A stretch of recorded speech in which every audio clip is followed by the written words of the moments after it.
അസ്സലാമു അലൈക്കും വറഹ്മത്തുള്ളാഹി വബറകാതുഹു. കഴിഞ്ഞ ക്ലാസ്സിൽ സൂറഹ് ബഖറ 113 ആയത്ത് വരെ നമ്മൾ മനസ്സിലാക്കി. ഇൻഷാ അല്ലാഹ് ഇന്ന് നമുക്ക് ബാക്കി വരുന്ന ആയത്തുകൾ നോക്കാം. ബിസ്മില്ലാഹിർ റഹ്മാനിർ റഹീം. വമൻ അദ്ലമു മിമ്മൻ മനഅ മസാജിദല്ലാഹി അൻ യുദ്കറ فيها اسمه وسعى في خرابها أولئك ما كان لهم أن يدخلوها إلا خائفين لهم في الدنيا خزي ولهم في الآخرة عذاب عظيم. ومن أظلم വാവ് ഉച്ചരിക്കുമ്പോൾ ചുണ്ടുകളൊന്ന് വട്ടത്തിൽ പിടിച്ചിട്ട് ഉച്ചരിക്കാൻ ശ്രദ്ധിക്കുക കേട്ടോ. പല്ല് ചുണ്ടിൽ തട്ടാത്ത രൂപത്തിൽ വെച്ചിട്ട് ഉച്ചരിക്കുക. നൂൻ സാക്കിനയ്ക്ക് ശേഷം ഇവ്ഹാറിൻ്റെ അക്ഷരമായിട്ടുള്ള ഹംസയാണ് വന്നിട്ടുള്ളത്.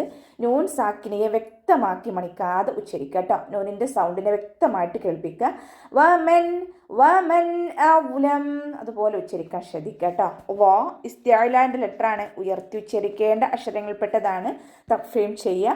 ഇഖ്ബാക്കിൻ്റെ ലെറ്ററും കൂടിയാണ്. അപ്പോൾ നാവിൻ്റെ മുഴുവൻ ഭാഗങ്ങളും മുകളിലേക്ക് ഉയർത്തിയിട്ട് തഫ്ഹീം ചെയ്യാൻ ശ്രദ്ധിക്കുക കേട്ടോ. വ കൽക്കല ലെറ്റർ അല്ലാത്തത് കൊണ്ട് ഹാഫ് സുക്കൂന് കൊടുക്കാൻ ശ്രദ്ധിക്കണേ. അവലമു അവലമു ഉച്ചരിക്കരുത്. അവലമു. വമൻ അവലമു മിമ്മൻ മനഅ മീമിന് ശബ്ദ വന്നിട്ടുണ്ട്. അഖ്മൽ ഉന്നനാണ്, നന്നായിട്ട് മണിച്ചു കൊടുക്കുക. നൂൻ സാക്കിനയ്ക്ക് ശേഷം ഇതാം ബ്യൗനയുടെ അക്ഷരമായിട്ടുള്ള മീമ് വന്നു. നൂൻ സാക്കിനയെ മീമിലേക്ക് ലയിപ്പിച്ച ഉന്നയോട് കൂടി ഒതുക്കൊടുക്കുക കേട്ടോ. ലയിപ്പിക്കും ചെയ്യുക, അതോടൊപ്പം തന്നെ മണിക്കും ചെയ്യുക. നൂനിൻ്റെ സൗണ്ടിനെ നമ്മൾ മീമിലേക്ക് ചേർത്തി കൊടുക്കുക. മിമ്മ നൂനിൻ്റെ സൗണ്ട് അവിടെ കേൾക്കൂല. മിമ്മൻ മനഅ മസാജിദല്ലാഹ് അതിൻ്റെ മഖ്റജ് ശ്രദ്ധിക്കട്ടോ. വസത്തുൽ ഹൽക്ക് തൊണ്ടയുടെ മധ്യഭാഗം സൗണ്ട് ഹംസയായി പോവാതെ ശ്രദ്ധിക്കട്ടോ. സീനിൻ്റെ കൂടെ അലിഫ് സ്വൈറയാണ് വന്നിട്ടുള്ളത്. 2 കൗണ്ട് നീട്ടി കൊടുക്കാൻ ശ്രദ്ധിക്കുക. അവ്വ എന്നുള്ള നാമത്തിൻ്റെ മുന്നേയുള്ള അക്ഷരത്തിന് ഫതഹ വന്നു. അവ്വ എന്നുള്ള നാമത്തിലെ ലാമിനെ ഉയർത്തിയിട്ട് ഉച്ചരിക്കുക കേട്ടോ. നൂൻ സാക്കിനയ്ക്ക് ശേഷം ഇതാം ബ്യൗനയുടെ അക്ഷരമായിട്ടുള്ള യാ വന്നിട്ടുണ്ട്. നൂൻ സാക്കിനയെ യായിലേക്ക് ലയിപ്പിച്ച ഉന്നയോടുകൂടി ഒതുക്കൊടുക്കുക കേട്ടോ. നൂനിൻ്റെ സൗണ്ടിനെ യായിലേക്ക് ചേർത്തി കൊടുക്കുക. നൂനിൻ്റെ സൗണ്ടിനെ അവിടെ വ്യക്തമായിട്ട് കേൾപ്പിക്കരുത്. ഐയുദ്കറ അതുപോലെ ഓതാൻ ശ്രദ്ധിക്കുക. ദാല് കൽക്കല ലെറ്റർ അല്ലാത്തത് കൊണ്ട് ഹഫ് സുക്കൂന് കൊടുക്കുക കേട്ടോ. യുദ്കറ യുദ്കറ എന്ന് ഉച്ചരിക്കരുത്. യുദ്കറ കാഫ് ഉച്ചരിക്കുമ്പോൾ കുറച്ചൊന്ന് ചെരിച്ചിട്ട് ഉച്ചരിക്കുക. റോ ഫതഹയാണ്, ഉയർത്തിയിട്ട് ഉച്ചരിച്ചു കൊടുക്കുക കേട്ടോ. റോക്ക് ഫതഹയാകുമ്പോൾ നമ്മൾ റാ എന്നുള്ള സൗണ്ട് ആയി പോകരുത്. റോ റോ യുദ്കറ ഫീഹാ. ഫഇൻ്റെ കൂടെ യാമദ് വന്നിട്ടുണ്ട്. 2 കൗണ്ട് നീട്ടി കൊടുക്കുക. ഹാഇൻ്റെ കൂടെയുള്ള അലിഫ് മദ്ദിന് നമ്മൾ കൂട്ടി എഴുതുമ്പോൾ കട്ട് ചെയ്ത് കൊടുക്കുക കേട്ടോ. ഹംസത്തുൽ വസ്ൽ വന്നു. ഹംസത്തുൽ വസ്ലിന് മുന്നേ ഏത് മദ് വന്നാലും നമ്മൾ കട്ട് ചെയ്തിട്ട് ഉച്ചരിക്കുക. സീൻ കൽക്കല ലെറ്റർ അല്ലാത്തത് കൊണ്ട് ഹാഫ് സുക്കൂന് കൊടുക്കുക. ഫീഹസ്മുഹു എന്നായി പോവരുത്. ഫീഹസ്മുഹു മഖ്റജിലേക്ക് ചേർത്തി കൊടുക്കുക കേട്ടോ. ഫീഹസ്മുഹു. ഹാഇൻ്റെ കൂടെ വാവ് സ്വൈറയാണ് വന്നിട്ടുള്ളത്. ചെറിയ വാവ് മദ്ദിനെ കണ്ടാലും നമ്മൾ 2 കൗണ്ട് വീതം നീട്ടാൻ ശ്രദ്ധിക്കണേ. വാവ് ഉച്ചരിക്കുമ്പോൾ ചുണ്ടുകളൊന്ന് വട്ടത്തിൽ പിടിച്ചു കൊടുക്കുക. അതിൻ്റെ മഖ്റജ് വസത്തുൽ ഹൽക്ക് തൊണ്ടയുടെ മധ്യഭാഗം സൗണ്ടിനെ ഹംസയായി പോവാതെ ശ്രദ്ധിക്കുക കേട്ടോ. ഫീ ഖറാബിഹ.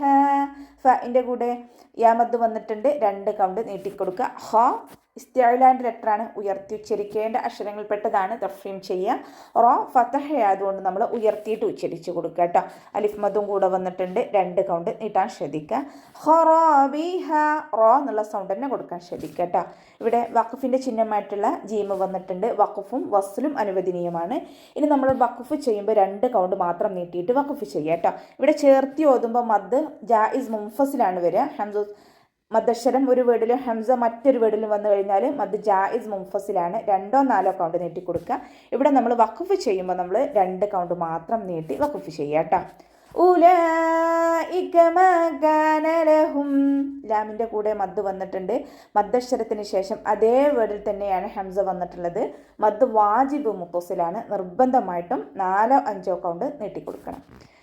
മീമിൻ്റെ കൂടെ അലിഫ് മദ് വന്നു. 2 കൗണ്ട് നീട്ടിക്കൊടുക്കുക. കാഫിൻ്റെ കൂടെ അലിഫ് മദ് വന്നിട്ടുണ്ട്. അവിടെയും നമ്മൾ 2 കൗണ്ട് വീതം നീട്ടാൻ ശ്രദ്ധിക്കട്ടെ. ലഹും അൻ യദ്ഖുലൂഹാ നൂൻ സാക്കിനയ്ക്ക് ശേഷം ഇദ്ഗാം ബിഉന്നയുടെ അക്ഷരമായിട്ടുള്ള യാ വന്നു. നൂൻ സാക്കിനയെ യായിലേക്ക് ലയിപ്പിച്ച് ഒന്നയോടുകൂടി ഒതുക്കൊടുക്കുക കേട്ടോ. അയ്യ അതുപോലെ ഉച്ചരിക്കുക. അയ്യദ്ഖുലൂഹ. ദാൽ ഖൽഖല ലെറ്റർ ആയതുകൊണ്ട് ഫുൾ സുക്കൂന് കൊടുക്കുക കേട്ടോ. യദ് സുക്കൂനിൻ്റെ സൗണ്ടിനെ വ്യക്തമായിട്ട് കേൾപ്പിക്കുക. യദ്ഖുലൂഹ. ഖ ഇസ്തിഅലാൻ്റെ ലെറ്ററാണ്, ഉയർത്തിച്ചരിക്കേണ്ട അക്ഷരങ്ങൾപ്പെട്ടതാണ്. തഫ്ഹീം ചെയ്യുക. ലാമിൻ്റെ കൂടെ വാവ് മദ് വന്നിട്ടുണ്ട്, ഹഇൻ്റെ കൂടെ മദ് വന്നിട്ടുണ്ട്. മദ്ദക്ഷരത്തിന് ശേഷം അടുത്ത വേർഡിലായിട്ട് ഹംസയും വന്നു. മദ് ജായിസ് മുൻഫസിൽ 2 or 4 കൊണ്ട് നീട്ടിപ്പാരായണം ചെയ്യുക കേട്ടോ. ലാമിന് ശബ്ദ വന്നിട്ടുണ്ട്, പക്ഷെ നമ്മൾ മണിക്കരുത്, കനം കൊടുക്കുക, മണിക്കാതെ ഉച്ചരിക്കുക കേട്ടോ. ഖായിഫീൻ. ഖ ഇസ്തിഅലാൻ്റെ ലെറ്ററാണ്, ഉയർത്തിച്ചരിക്കേണ്ട അക്ഷരങ്ങൾപ്പെട്ടതാണ്. നാവിൻ്റെ ബാക്ക് നല്ലോണം മുകളിലേക്ക് ഉയർത്തിയിട്ട് തഫ്ഹീം ചെയ്യുക കേട്ടോ. ഖ കൂടെ മദ് വന്നിട്ടുണ്ട്. മദ്ദക്ഷരത്തിന് ശേഷം അതേ വേർഡിൽ തന്നെ ഹംസയും വന്നു. മദ് വാജിബ് മുത്തസിൽ 4 or 5 കൊണ്ട് നിർബന്ധമായിട്ട് നീട്ടിക്കൊടുക്കുക കേട്ടോ. മദ്ദക്ഷരവും ഹംസയും ഒരേ വേർഡിൽ തന്നെ വന്നു കഴിഞ്ഞാൽ 4 or 5 കൊണ്ട് നീട്ടിപ്പാരായണം ചെയ്യുക കേട്ടോ. ഇവിടെ വഖഫിൻ്റെ ചിഹ്നമായിട്ടുള്ള ജീമ് വന്നിട്ടുണ്ട്. വഖഫും വസ്ലും അനുവദനീയമാണ്. ഇനി നമ്മളിവിടെ വഖഫ് ചെയ്യുമ്പോൾ നൂനിന് സുക്കൂന് കൊടുത്തിട്ടാണല്ലോ വഖഫ് ചെയ്യുക. അപ്പോൾ അവിടെ 6 സുക്കൂനായിട്ട് മാറും. അപ്പോൾ നമ്മൾ അവിടെ 2 or 4 or 6 കൗണ്ട് വീതം നീട്ടി വഖഫ് ചെയ്യാം കേട്ടോ. ഇല്ലാ ഖായിഫീൻ. അതുപോലെ ഓതി കൊടുക്കുക. ലഹും ഫിദ്ദുന്യാ. ഹ സൗണ്ട് വരുന്നത് അക്സൽ ഹൽക്കാണ് മഖ്റജ് വരുന്നത്. നമ്മുടെ സൗണ്ടിന് ഹംസയായി പോവാതെ ശ്രദ്ധിക്കുക കേട്ടോ. അക്സൽ ഹൽക്ക് എന്ന് പറഞ്ഞു കഴിഞ്ഞാൽ നമ്മുടെ തൊണ്ടയുടെ അവസാന ഭാഗം, തൊണ്ടക്കുഴിയൊക്കെ നമ്മൾ പറയാറില്ല, ആ ഭാഗത്തിൽ നിന്നാണ് ഹ പുറപ്പെടുന്നത്. സൗണ്ടിന് ഹംസയുടെ സൗണ്ടായി പോവാതെ ശ്രദ്ധിക്കുക. മീം സാക്കിനയ്ക്ക് ശേഷം ഇവഹാറിൻ്റെ അക്ഷരമായിട്ടുള്ള ഫ വന്നിട്ടുണ്ട്. മീം സാക്കിനയെ വ്യക്തമാക്കി മണിക്കാതെ ഓതി കൊടുക്കുക. ലഹും ഫിദ്ദുന്യാ. ഫിൻ്റെ കൂടെയുള്ള യാ മദ്ദിനെ നമ്മൾ കൂട്ടി ഓതുമ്പോൾ കട്ട് ചെയ്ത് കൊടുക്കുക. ഹംസത്തുൽ വസ്ൽ വന്നു, അപ്പോൾ നമ്മൾ മദ്ദിനെ കട്ട് ചെയ്തിട്ട് ഉച്ചരിക്കുക. ദാലിന് ശബ്ദ വന്നിട്ടുണ്ട്, 2 അക്ഷരങ്ങൾ ഉച്ചരിക്കുന്ന കനം കൊടുക്കുക കേട്ടോ. ഹിസ്യും വലഹും. ഖ ഇസ്തിഅലാൻ്റെ ലെറ്ററാണ്, ഉയർത്തി ഉച്ചരിക്കേണ്ട അക്ഷരങ്ങൾപ്പെട്ടതാണ്. തഫ്ഹീം ചെയ്യുക. സായ് ഉച്ചരിക്കുമ്പോൾ ഒരു തേനീച്ചയുടെ മൂളൽ പോലെയുള്ള സൗണ്ട് കൊടുക്കാൻ ശ്രദ്ധിക്കുക കേട്ടോ. ഹിസ്യും വലഹും. വൊമ്മ തെൻവീനാണ് വന്നിട്ടുള്ളത്. തെൻവീനിന് ശേഷം ഇദ്ഗാം ബിഉന്നയുടെ അക്ഷരമായിട്ടുള്ള വാവ് വന്നിട്ടുണ്ട്. തെൻവീനിലുള്ള നൂനിൻ്റെ സൗണ്ടിനെ വാവിലേക്ക് ലയിപ്പിച്ച് ഒന്നയോടുകൂടി ഓതി കൊടുക്കുക കേട്ടോ. ഹിസ്യും. അതുപോലെ ഓതാൻ ശ്രദ്ധിക്കുക. ഹിസിയുൻ എന്ന് പറഞ്ഞിട്ട് നൂനിൻ്റെ സൗണ്ടിനെ വ്യക്തമാക്കരുത്. തെൻവീനിലുള്ള നൂനിൻ്റെ സൗണ്ടിനെ വ്യക്തമാക്കാതെ ഉച്ചരിക്കുക കേട്ടോ. ചേർത്തി കൊടുക്കുക, വാവിലേക്ക് ലയിപ്പിച്ച് ഒന്നയോടുകൂടി ഓതി കൊടുക്കുക. ഹിസ്യും വലഹും. ഹഇൻ്റെ മഖ്റജ് ശ്രദ്ധിക്കുക കേട്ടോ. അക്സൽ ഹൽക്ക് സൗണ്ടിന് ഹംസയായി പോവാതെ ശ്രദ്ധിക്കുക. ഫിൻ്റെ കൂടെയുള്ള യാമത്തിന് നമ്മൾ കൂട്ടി ഓതുമ്പോൾ കട്ട് ചെയ്ത് കൊടുക്കുക കേട്ടോ. ഹംസത്തുൽ വസ്ൽ വന്നു. ഹംസത്തുൽ വസ്ലിന് മുന്നേ ഏത് മദ് വന്നാലും നമ്മൾ കട്ട് ചെയ്തിട്ട് ഉച്ചരിക്കുക. ആഖിറതി. ഖ ഇസ്തിഅലാൻ്റെ ലെറ്ററാണ്, ഉയർത്തിച്ചരിക്കേണ്ട അക്ഷരങ്ങൾപ്പെട്ടതാണ്. തഫ്ഹീം ചെയ്യുക. റോ ഫതഹയാണ്, നമ്മൾ ഉയർത്തിയിട്ട് ഉച്ചരിക്കുക കേട്ടോ. റോ എന്നുള്ള സൗണ്ട് തന്നെ കൊടുക്കാൻ ശ്രദ്ധിക്കുക.